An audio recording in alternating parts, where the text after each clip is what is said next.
Salut tout le monde. Alors dans cette nouvelle vidéo, je vous propose de corriger l'épreuve de maths du concours d'entrée à la faculté de médecine de Fès, session 2016.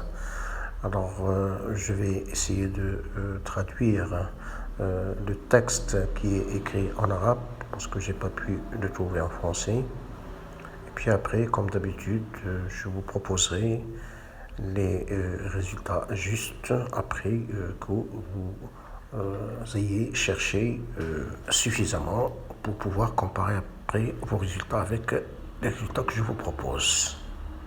Et puisque les questions 1, 6, 8 et 13 sortent du cadre de référence du concours d'entrée aux facultés de médecine cette année, donc vous n'allez pas chercher ces questions. Donc, ceci étant, on passe directement à la question numéro 2. Il est noté sur 2 points. Alors, on vous dit que la fonction dérivée de la fonction, etc., donc, est la fonction définie sur l'intervalle ouvert 0 plus l'infini par, alors le reste, sans problème. Ensuite, dans la question 3, il est noté elle aussi sur 2 points. On vous dit que la valeur de l'intégrale, etc., est, alors le reste, sans problème. Pour la question numéro 4, elle est notée aussi sur 2 points. On vous dit la limite de la suite de termes général, etc. Et, alors le choix A n'existe pas. Bon, le reste, sans problème. Ensuite, question 5, notée aussi sur 2 points, on vous dit l'ensemble de définitions de la fonction numérique f de la variable réelle x définie par, etc. Et, alors le reste, sans problème. Puis pour la question numéro 7, notée elle aussi sur 2 points, on vous dit les nombres complexes z indice 1 et z indice 2, comme c'est écrit dans le texte.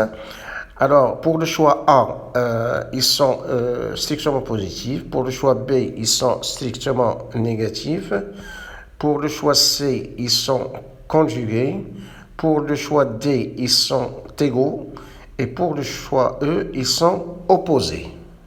Ensuite, pour la question 9 sur 0,75, on vous dit que dans l'ensemble des nombres réels, l'équation cosinus x plus i sinus x à la puissance 1 de tout à la puissance 5 égale 0. Alors le choix A admet 2 solutions. Le choix B admet une solution unique. Le choix C admet une infinité de solutions. Le choix D n'admet aucune solution. Et le choix E admet 5 solutions. Ensuite, la question numéro 10, notée sur 0,75, on vous dit la limite de la suite de termes général v indice n égale, etc. Et, alors le reste, sans problème. Ensuite, dans la question numéro 11, notée sur 0,75, on vous dit la limite, etc. est égale, le reste, sans problème. Et pour la question 12, notée sur 0,75, on vous dit si f moins 1 est la fonction réciproque de la fonction f, etc., alors le reste est sans problème. Ensuite, dans la question numéro 14, qui est notée sur 0,5, alors la suite définie par, etc., tel que le chiffre 2 est écrit n fois. Alors le choix A admet une limite infinie. Le choix B strictement décroissante. Le choix C constante. Le choix D strictement négative. Et le choix E strictement croissante. Ensuite, la question numéro 15, notée sur 0,5, on vous dit l'équation exponentielle x moins n de x égale 0. Le choix A admet une solution unique dans l'intervalle ouvert moins 2 plus l'infini. Le choix B admet au moins une solution dans l'intervalle moins l'infini plus l'infini. Le choix C admet une solution unique dans l'intervalle ouvert 0 plus l'infini. Le choix D admet deux solutions dans l'intervalle ouvert moins 2 plus l'infini, et le choix E n'admet pas de solution dans l'intervalle fermé 0 plus l'infini. Et enfin, dans la question numéro 16, notée sur 0,5, on vous dit la valeur de l'intégrale j égale, etc. Et le reste est sans problème. Et à présent, si vous me permettez, donc, je vais vous proposer la réponse juste pour chaque question. Voilà, comme d'habitude, j'ai coché toutes les réponses justes, d'accord? Même pour les questions qu'on s'est mis d'accord de ne pas les chercher, hein, tout simplement pour que vos camarades de première bac puissent s'en servir pour l'année prochaine. Peut-être l'année prochaine, il y aura un autre cadre de référence pour ce concours. Voilà. Alors donc, une fois que vous terminez la comparaison, donc on va passer à discuter question par question. C'est un modèle pour cette année puisque chaque question comporte 5 réponses et il y a une seule réponse qu'il faut cocher.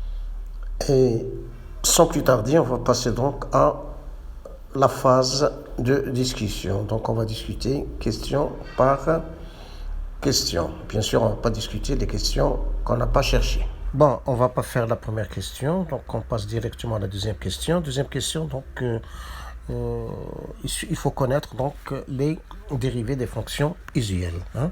Alors, dérivé de la fonction x associé exponentielle x, donc c'est exponentielle x.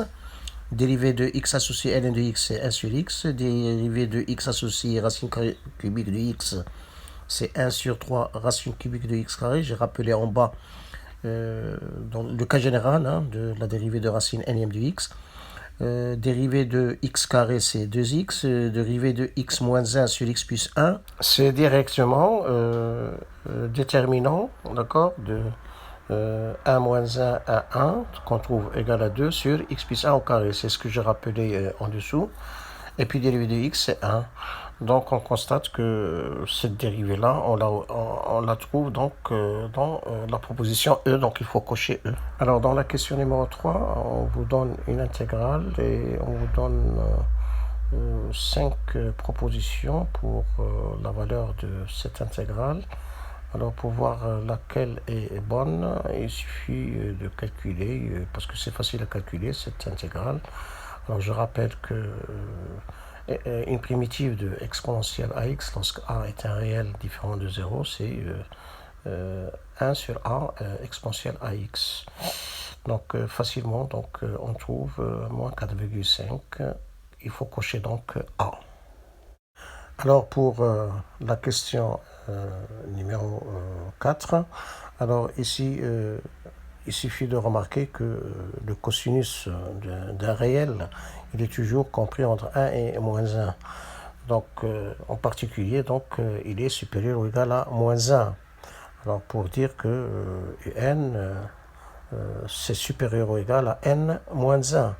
Et la limite de n moins 1, donc, c'est plus l'infini. Donc, la limite de n égale plus l'infini. Donc, on va cocher D. Bon, ici, pour l'ensemble de définition de f, donc vous avez 3 problèmes. Vous avez ce qui est à l'intérieur de ln doit être supérieur strictement à 0. Ce qui est à l'intérieur de la racine cubique doit être supérieur ou égal à 0. Et vous avez un dénominateur qui doit être différent de 0. Donc, on doit avoir x supérieur strictement à 0. On doit avoir x supérieur ou égal à 0. Et on doit avoir racine cubique de x moins 1 différent de 0, c'est-à-dire x différent de 1. Donc au final, donc l'ensemble de définition, donc ce sera l'intervalle ouvert 0 plus l'infini privé de 1, c'est-à-dire la réunion des intervalles ouverts 0, 1 et 1 plus l'infini. Donc il faut cocher P. Alors pour la question numéro 7, donc on voit bien que Z1 et Z2 sont deux nombres conjugués, hein, c'est-à-dire l'un est conjugué de l'autre. puisque le conjugué de exponentiel 2017i, c'est exponentiel moins 2017i, et le conjugué de exponentiel 2016i, c'est exponentiel de moins 2016i. Et le conjugué de la somme, c'est la somme des conjugués. Donc Z2 est bien le conjugué de Z1. Donc il faut cocher C. Alors, ensuite, la question numéro 9. Donc vous avez l'équation cosinus x plus i sinus x à la puissance 5 égale 0 qui est équivaut à cosinus x plus i sinus x égale 0, c'est-à-dire exponentielle x égale 0. Alors on sait que exponentielle x, il est toujours différent de 0. Hein. C'est un nombre complexe non nul de module 1.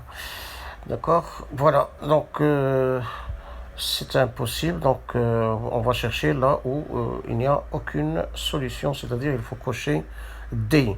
Remarquez qu'on peut aussi arriver à cosinus x plus sinus x égale 0. On peut dire équivaut cosinus x égale 0 et sinus x égale 0. Alors là aussi, c'est impossible parce que on sait que cosinus carré x plus sinus carré x égale 1, donc on ne peut pas avoir cosinus et sinus ensemble égal à 0. Mais avec l'exponentielle, c'est beaucoup mieux parce que l'exponentielle x, il est toujours différent de 0, il faut le savoir. Alors, dans un concours, surtout lorsqu'il s'agit d'une épreuve à questions à choix multiples, il faut connaître quelques résultats, bien qu'ils ne soient pas au programme, hein, pour gagner le maximum de temps. Alors, par exemple, ici, je vous ai donné cette limite-là qu'il faut retenir. Hein. Alors, la limite de racine nème de 1, lorsque n tend vers plus infini, bien sûr, c'est égal à 1 pour tout nombre réel petit a strictement positif. Hein.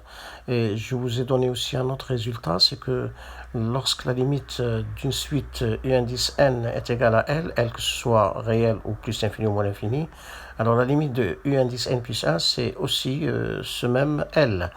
Alors par exemple ici, la limite de racine d'ordre n plus 1 de 7, ça sera la limite de racine d'ordre n de 7.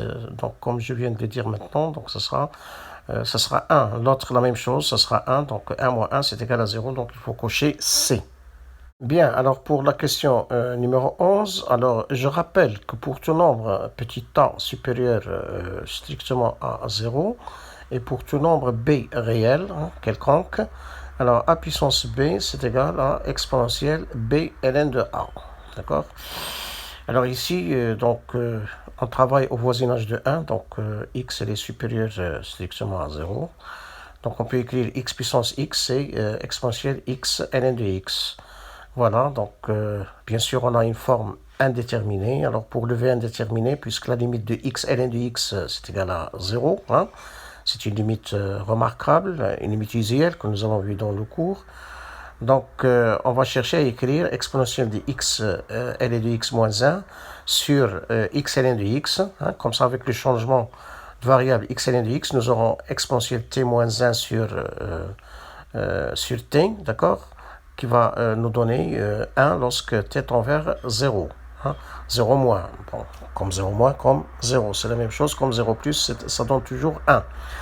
Et puis, il vous reste x ln de x, parce que nous avons divisé par x ln de x, donc on doit multiplier par x ln de x sur x moins 1, donc vous séparez vous séparez ln de x sur x moins 1, qui est elle aussi une limite remarquable, qui est égale à 1, d'accord.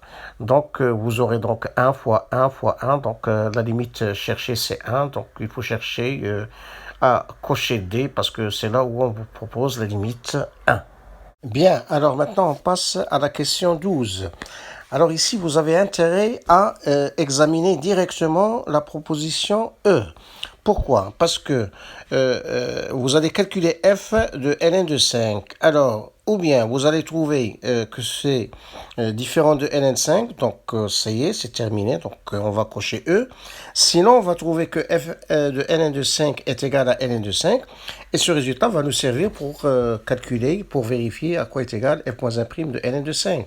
Parce que f de ln5 égale ln de 5, ça va vous permettre de dire que f moins 1 de ln5 c'est égal à ln de 5.